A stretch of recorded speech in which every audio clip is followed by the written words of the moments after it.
Assalamualaikum warahmatullahi wabarakatuh. Selamat datang di pembelajaran IPS kelas 8C tahun 2023. Kami dari kelompok 5 yang beranggotakan Selvi Artalinata absen 11, Nailos Navatin Mikaela absen 21, dan Silvani Perbawati absen 27. Pengaruh monopoli dalam perdagangan. Pada awal kedatangannya, bangsa-bangsa barat diterima dengan baik oleh rakyat Indonesia. Hubungan perdagangan tersebut kemudian berubah menjadi hubungan penguasaan atau penjajahan.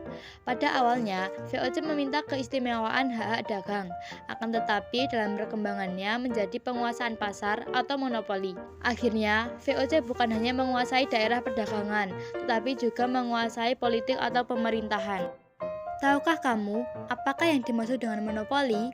Monopoli adalah penguasaan pasar yang dilakukan oleh satu atau sedikit perusahaan.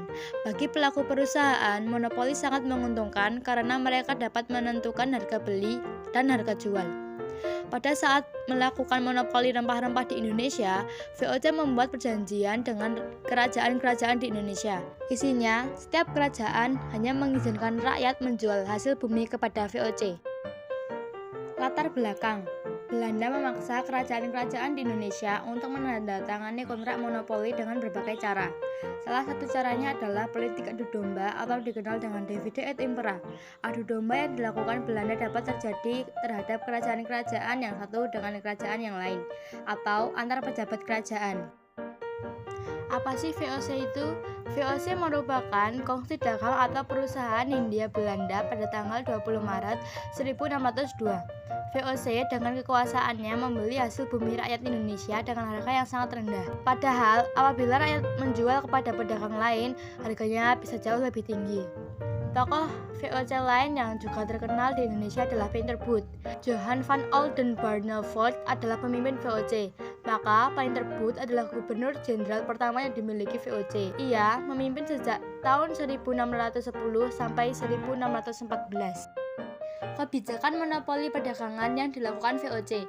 Seiring berjalannya waktu, VOC memiliki kecenderungan untuk menjadi penguasa dan ingin memonopoli perdagangan di Nusantara.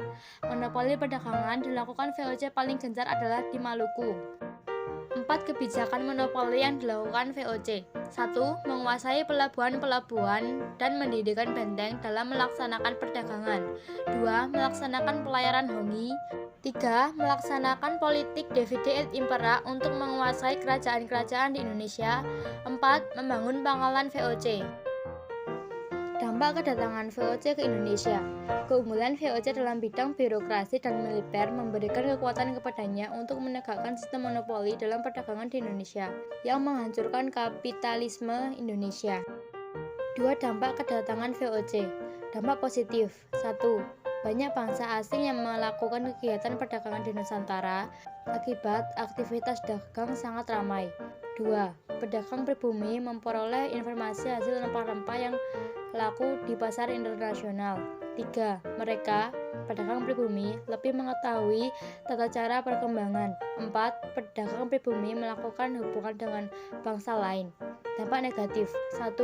Rakyat harus menjual hasil rempah-rempah kepada VOC. 2. Pendapatan menurun karena harga ditentukan VOC. 3. Menurunnya penduduk disebabkan karena pembantaian massal.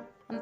Penderitaan fisik karena bekerja terlalu keras. 5. Produksi menurun karena tanaman ini tidak laku di pasaran internasional dan adanya gagal panen. 6. Menjadikan rakyat Indonesia kelaparan dan kematian. Apa sih hak otori itu? VOC diberikan hak-hak istimewa oleh pemerintah kerajaan-kerajaan Belanda yang dikenal dengan nama hak otori, seperti 1.